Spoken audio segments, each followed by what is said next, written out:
प्रभु यीशु के सामर्थ्य नाम में आप सबको जय मसीह की। Praise the Lord. आइए आज के मनन के लिए हम प्रभु के पवित्र वचन को निकालें। मेरे साथ यशायाह नबी की पुस्तक को निकालिएगा, उसका 55 अध्याय और उसका वचन 8। यहाँ पर लिखा है, क्योंकि यहोवा कहता है, मेरे विचार और तुम्हारे विचार एक समान नहीं हैं, न तुम्हारी गति और मेरी गति एक सी है। Praise the Lord, hallelujah.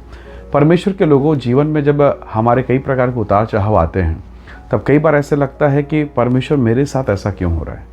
आप देखोगे कि आपके बाद कोई विश्वासी है जो बाद में चर्च आया, बाद में प्रभु को जाना, बड़ा उस पर ग्रेस है, बड़ा अनुग्रह उस पर हुआ, और आपके साथ नहीं हो रहा है। कई बार बड़ा तकलीफदायक लगेगा। अब एक प्रश्न जरा सोचिए, एक अंश को जरा परमेश्वर के वचन में से निकालिए।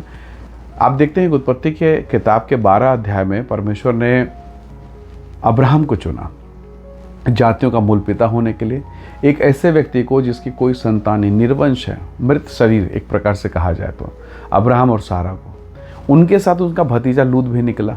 पर आप देखोगे उसका भतीजा लूत जब अब्राहम से अलग हो गया, वो जाके सदोम और अमोरा में रहने लगा। सदोम अमोरा में उसकी पत्नी हो गई, उसके बच्चे हो गए, और आप देखेंगे उसके बच्चे, उसकी यानी उनकी बेटियां बड़ी भी हो गई, पर अभी तक अब्राहम का कोई बाल बच्चा नहीं है।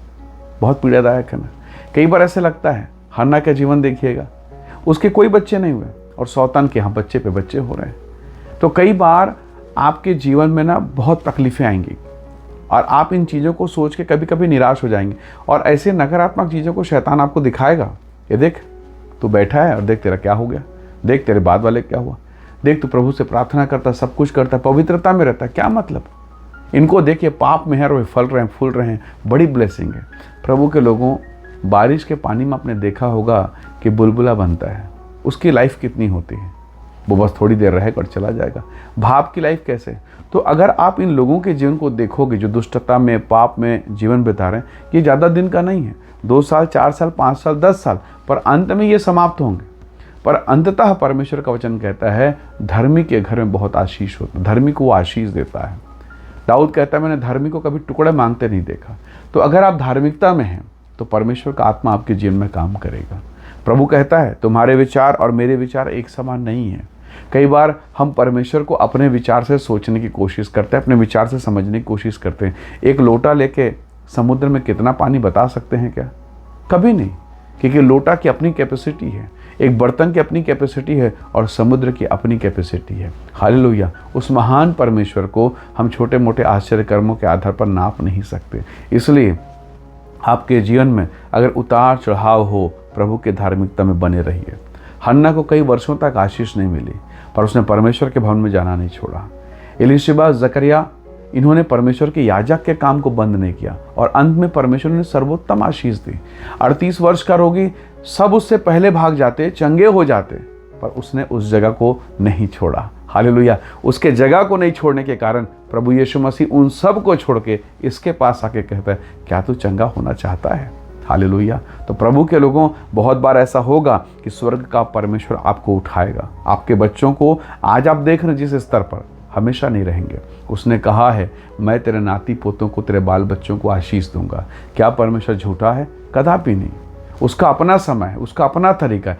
इसलिए जब आप एक विश्वासी हैं, आपको अपने ज्ञान, अपनी बुद्धि, अपने समझ के अनुसार नहीं चलना है। संसार का सबसे बड़ा ज्ञानी, परमेश्वर के वरदान से भरा हुआ, बुद्धि के ज्ञान से भरा हुआ सुलेमान, नीति वचन की पुस्तक के 3 अध्याय के वचन 5 में कहता है, तू अपनी समझ का सहारा ना लेना, वरन संपूर्ण मन से यहोवा पर भरोसा रखना, उसी को स्मरण करके सब काम करना, तब वो तेरे लिए सीधा मार्ग निकालेगा।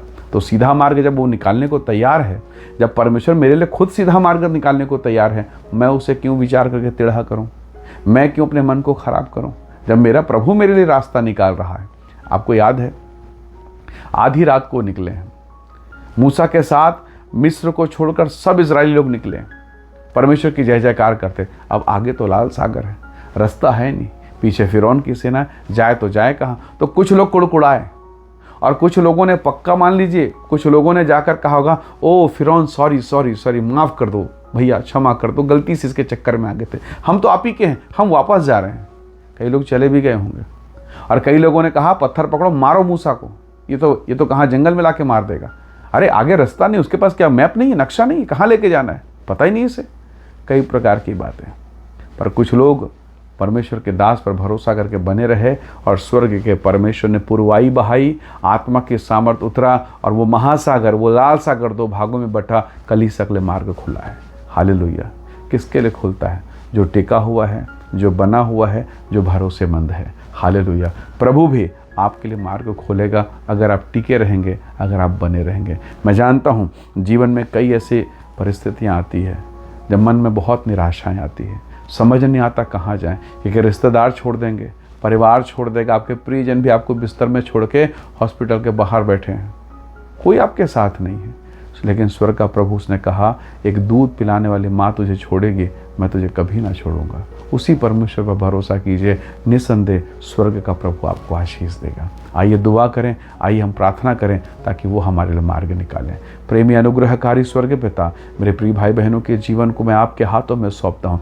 मन की निराशाएं, हर प्रकार की पीड़ा और परेशानी इनके जीवन से दूर हो प्रभु, और वो तमाम मार्ग जो आज बंद हैं वे सब यीशु के नाम से खुलें ताकि इनके जीवन में प्रभु तेरे नाम की महिमा हो। धन्यवाद पिता, प्रार्थना सुनने के लिए यीशु मसीह के सामर्थ्य नाम से मांगते हैं। आमीन, आमीन।